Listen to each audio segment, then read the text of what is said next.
Bem-vindos ao projeto Recapitulando, onde buscamos lembrar ou relembrar de assuntos bíblicos já estudados, tirando assim dúvidas frequentes sobre vários assuntos, e assim mantendo a pureza e santidade dos ensinos de Deus. O que significa a palavra igreja? Bem, havia anjos presentes quando Cristo, ou melhor, quando Deus criou os céus e a terra. As estrelas da alva, juntas, alegremente cantavam e rejubilavam todos os filhos de Deus. Isso lá em Jó 38, versículo 7. Antes mesmo de o universo ser formado, o Eu sou o que sou, lá em Êxodo 13, 14, tinha um plano para o seu povo.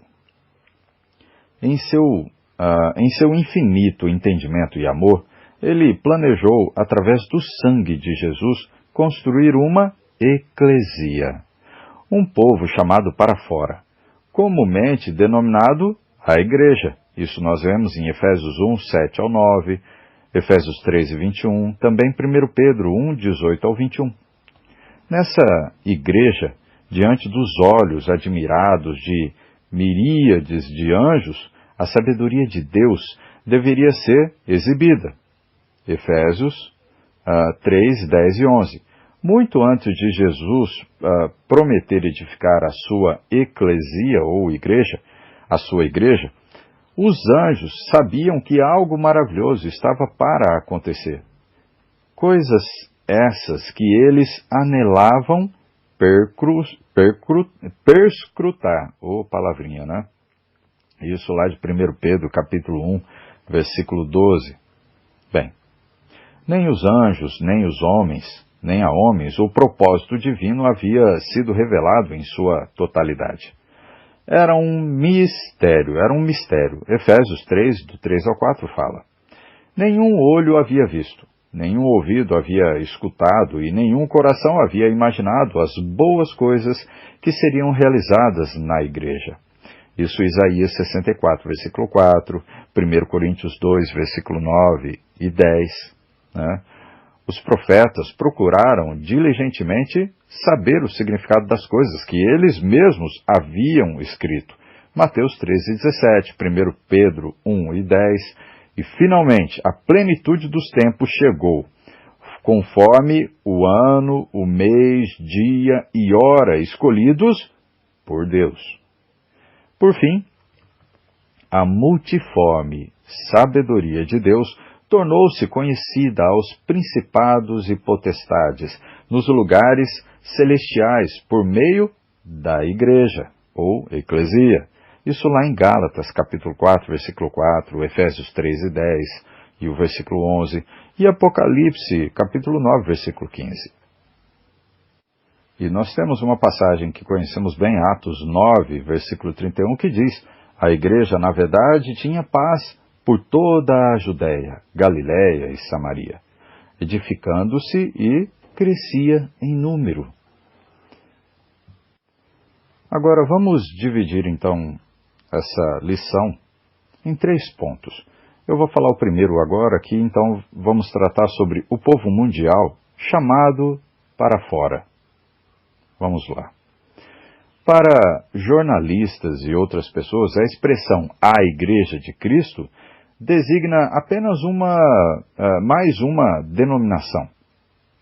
Além disso, alguns membros da Igreja utilizam a linguagem denominacional, como os pregadores da Igreja de Cristo, as congregações da Igreja de Cristo, e até o nome da minha igreja é Igreja de Cristo. Bem, existiu um irmão chamado, um membro das Forças Armadas, no caso cristão, ao estacionar em Frankfurt, na Alemanha, olhou para uma lista telefônica à procura da Igreja de Cristo, que em alemão era Kirche Christ, mas não o encontrou. O que ele achou na lista foi o termo Gemeinde Christ, que significa a comunidade de Cristo. A palavra alemã Gemeinde remete à palavra de Deus eclesia, uma palavra que é traduzida por igreja, mas que significa os chamados para fora. Essa palavra transmite o plano amoroso divino de abençoar todos os seres humanos que se tornem o seu povo chamado para fora, a sua comunidade separada. Isso Mateus 16, versículo 18. A palavra que Jesus usou não tinha um significado religioso em si mesma. A mitologia grega conta a história de um certo Orfeu, que formou para si uma ecclesiam, um bando de animais selvagens, que o ouviam nas montanhas da Trácia. Lucas usou a palavra referindo-se a uma assembleia de cidadãos efésios, uma reunião dos munícipes para resolver assuntos relacionados à cidade. Atos 19, versículo 39. Lucas também usou a palavra para descrever uma multidão, gritando desordenadamente, convocada para desabafar sua raiva contra Paulo. Atos 19, versículo 32 e o versículo 41. Além disso, ele usou a palavra para descrever a nação israelita, chamada para sair do Egito e ir para a terra prometida. Atos, capítulo 7, versículo 38. E Lucas usou a palavra como Jesus a usou, referindo-se ao grupo de pessoas que respondiam ao chamado de Jesus, que é, vinde a mim. Isso é Mateus 11, 28, 16 e 18, Atos 5 e 11 e Atos também 2 e 47. Em prática, todas as versões mais usadas da Bíblia, a palavra eclesia é traduzida por igreja, que segundo o uso moderno também significa um edifício consagrado à adoração pública. Infelizmente, por essa definição, a palavra igreja não tem ligação com a palavra eclesia que Jesus usou. A palavra, ou melhor, a primeira tradução do Novo Testamento grego para o inglês, traduzido por William Tyndale em 1525, vertia eclesia não para igreja, mas para congregação. Os 44 tradutores da versão do rei Tiago tinham em mãos a versão Tyndale e sabiam que ela era precisa.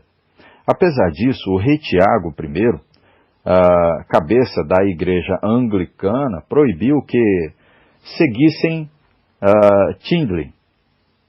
Ele então ordenou que eclesia não fosse traduzido por congregação, mas por igreja. Olha, o resultado é que o mundo não cristão está saturado de uma palavra cujo significado não é o mesmo atribuído pelos escritores inspirados. Alexander Campbell utilizou corretamente em sua tradução da Bíblia o termo congregação, mas o termo que prevalece atualmente é qual? Igreja. Embora a palavra igreja não seja a melhor tradução, ela não é um termo não bíblico, se não leva as pessoas a pensarem num prédio físico. De fato, o povo do Senhor, chamado para fora, constitui um edifício, mas não um edifício físico. Eles formam uma casa espiritual de pedras vivas. Lembra Pedro, 1 Pedro, capítulo 2, versículo 5. Os cristãos são o edifício de Deus. 1 Coríntios 13, 9. Os pecadores são chamados das trevas para a sua maravilhosa luz. 1 Pedro 2, versículo 9. Ok? Então, um outro ponto.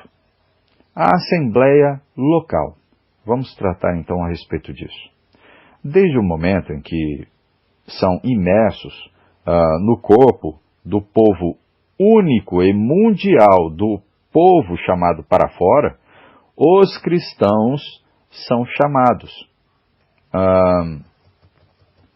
Não somente chamados para fora, mas chamados unir-se à eclesia, cujo significado nesse contexto é assembleia local. 1 Coríntios 11, 18 e capítulo 14, versículo 23. O Espírito Santo empregou outra palavra além de eclesia, para descrever a assembleia local. Sunagogue, que significa uma congregação, uma assembleia reunida. Tiago 2 e 2. Aqueles que amam ao Senhor nunca faltam intencionalmente à assembleia local. Olha, no caso, a gente vê isso em Hebreus capítulo 10, versículo 25, não é?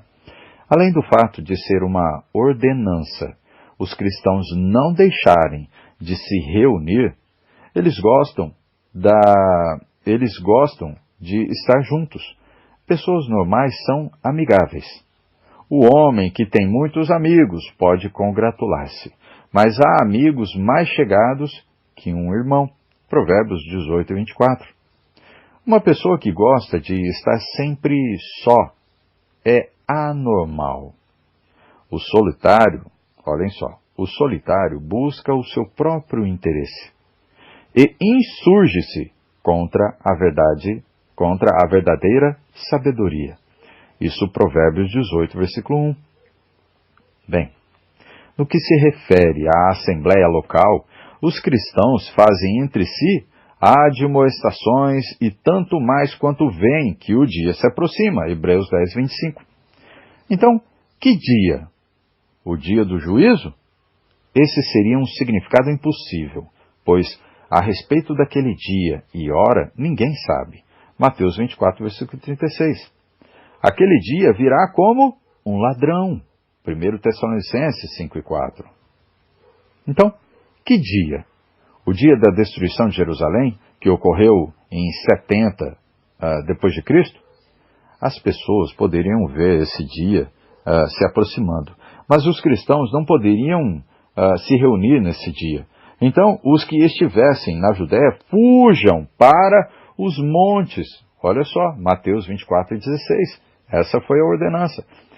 Que dia, então? O dia do Senhor? O primeiro dia da semana? Os cristãos podiam ver, e ainda podem ver esse dia se aproximando. De segunda a sábado, eles podem vê-lo.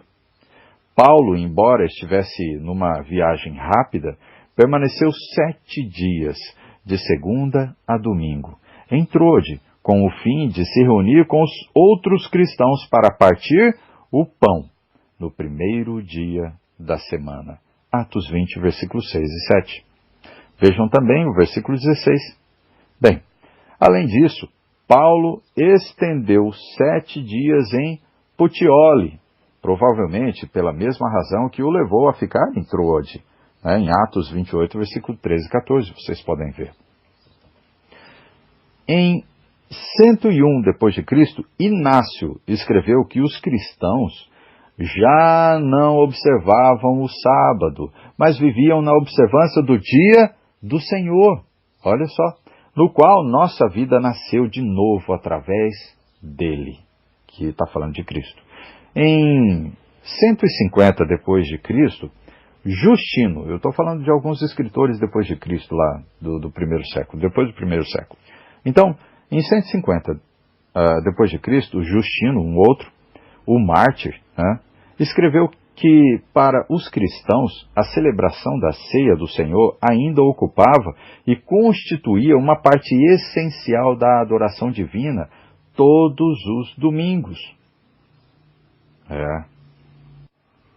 Bem, o Didaquê dos Apóstolos, um documento do segundo século, diz que cada dia do Senhor, no caso, os cristãos, se reuniam para partir o pão e dar graças.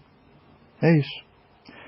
escritores não cristãos confirmando como os cristãos do primeiro século viviam.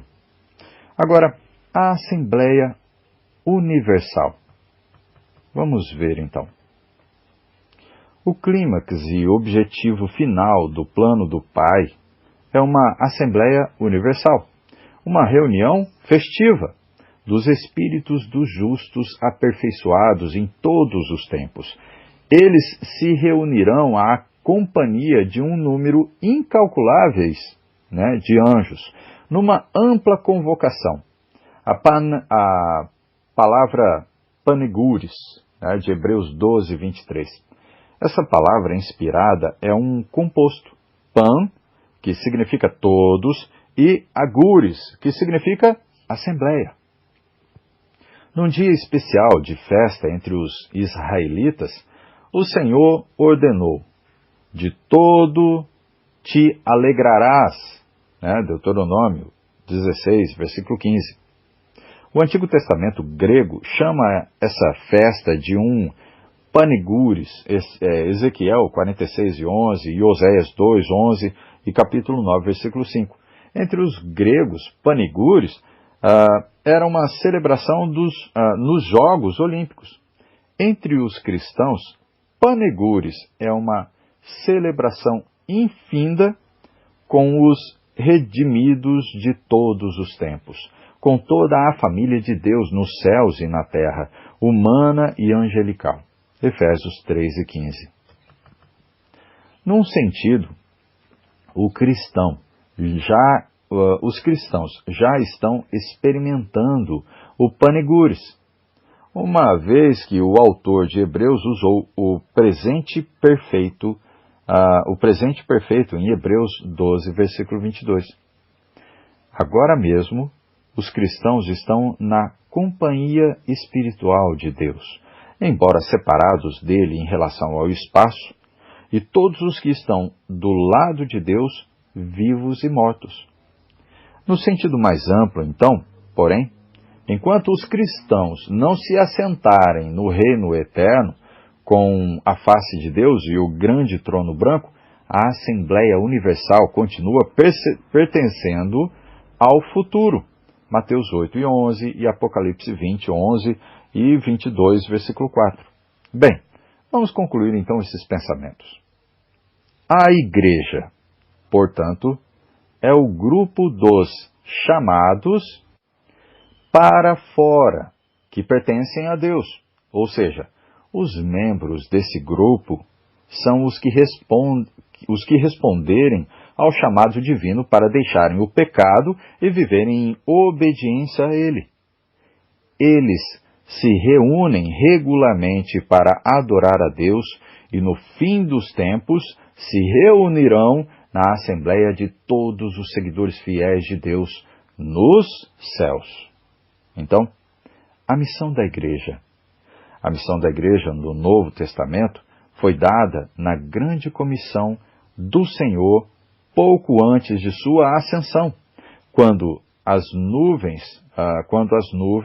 o receberam à vista dos discípulos admirados. Essa grande comissão era um programa de alcance mundial, que Jesus esboçou nas seguintes palavras maravilhosas para todo o cristão, todos, sem exceção. Ele então diz, em Mateus 28, versículo 19 e 20, todos conhecemos: Ide, portanto, fazei discípulos de todas as nações, batizando-os em nome do Pai, do Filho e do Espírito Santo, ensinando-os a guardar todas as coisas que vos tenho ordenado, e eis que estou convosco todos os dias até a plenitude dos tempos.